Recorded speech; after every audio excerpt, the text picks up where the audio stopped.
जमी अधिग्रहण विरोध में चाषी मिली टांगी चौदार ब्लॉक अंतर्गत शालगां ग्राम पंचायत अंतर्गत माधवपुर ग्रामर अलेख टुंगी परिसर में एक चाषी मेली अनुष्ठित हो जातीय राजपथ प्राधिकरण पक्षर 6 लेन विशिष्ट रामेश्वर टांगी कैपिटल रिंग रोड निर्माण निमंते जमी अधिग्रहण पर प्रक्रिया आरंभ होईछि। एहार असंगति को टांगी अंचल में विरोध करा 2026 मसीह जमी नहीं 2022 मसीहा जमी मूल्य 4 गुणा बदल में 3 गुण पाउणा विषय को नहीं एक चाषी मेली अनुष्ठित हो चाषी वेणुधर दास को पराहित सीपीआईएम नेता बद्री नारायण दास कृषक नेता मानस जेना योगदान करी उपयुक्त मूल्य संक्रांत आईन विषय में अवगत कराइथिले। उक्त सभारे संतोष बेहेरा, रमेश चंद्र बेहेरा, विष्णुचरण बेहेरा, लक्ष्मीधर शतपथी, गोवर्धन सामल, दिलीप सामल, रवींद्र सामल प्रमुख बहु चाषी सामिल होइतिले।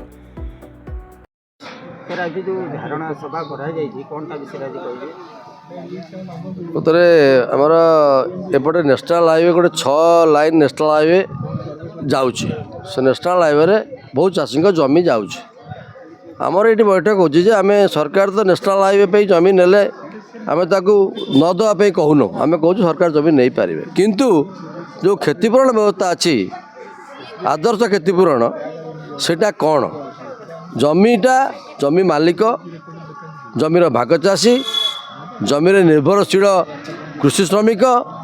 सरकारी जगन्नाथ संपत्ति गाँव सरकारी पोखरी गाँव जो परिवेश गछ जो लोकर घर ढीह जमी घर कर रही से घर मूल्य एवं तापे घर ढीह ये समस्त कथा आईन व्यवस्था रही किंतु दुखर विषय तहसिलदार आसी लोक जबरदस्त दस्खत करके नौकरी एवं तांको किसी बुझाऊ ना आलोचना करूना योजना कौन किसी कहूना दुखर विषय हूँ 2013 मसीह केंद्र सरकार यूपीए सरकार जो जमी अधिग्रहण आईन करते से आईन की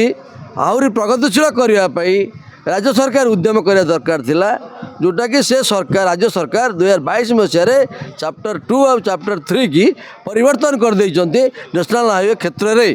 तेणुक आम यहाँ विरोध करुँ आम कहूँ लोक सहित आलोचना कर क्षतिपूरण राशि लोकंर जमीर केते भैल्यू केते जमीर भैल्यू आखपाख गाँव में केते मूल्य अच्छी अधिकार केते लोक पाइबे तार 5 गुणा क्षतिपूरण माने भैल्युएसन करिवो ता बाद डबल कंपनसेशन 100% कंपनसेशन लोक मानक दवाई जो व्यवस्था अच्छी ताकू कर भूमिहीन लोक सेटल कर आवश्यक पड़े जमी बदल जमी देव जो नेशनल हाईवे प्रकल्प हम से नेशनल हाईवे प्रकल्प कड़े केते लोक काम करेंगे केते दुकान बजार रहा स्थानीय लोक आलोचना करके कमिटी स्थिर कर कथा जदि नहब ताल आम लड़े की आगू नबू आम आशा करुँ सरकार ए विषय आलोचना कर पदक्षेप ने सरकार बहुत अनुरोध करें। रमेश बेहेरा ओडिशा कृषक सभा टांगी चौदार ब्लॉक सभापति।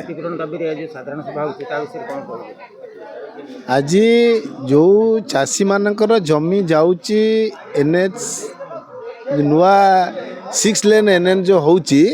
जो चाषी मानकर जमी जाऊँगी से चाषी मानकू कौन सी आईनगत दिग चाषी मान संगे आलोचना न करी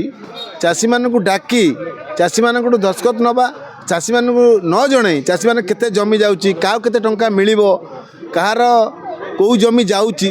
कौन प्रकार आलोचना नक सरकारी स्तर में चाषी मानू जो जमी नवापाई जबरदस्त बेआईन भाव में ये सरकार जो योजना कर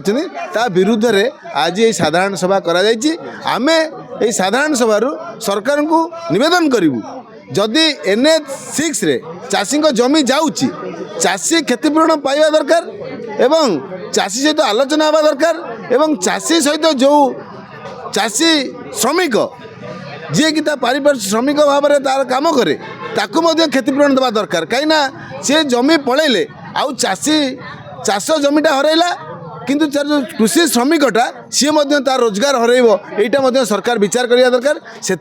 आज यही माधवपुर ठारे आम एकत्रित होइतिलु शालगां पंचायतर समस्त चाषी क्षतिग्रस्त चाषी मैंने एकत्रित होती यही प्रतिवाद सभा आज आम करुचु सरकार को निवेदन करुचु सरकार आलोचना माध्यम चाषी की डाकी बसई आलोचना करी चाषी क्षतिपूरण देले ताहले आम चाषी मैंने उपकृत हबु।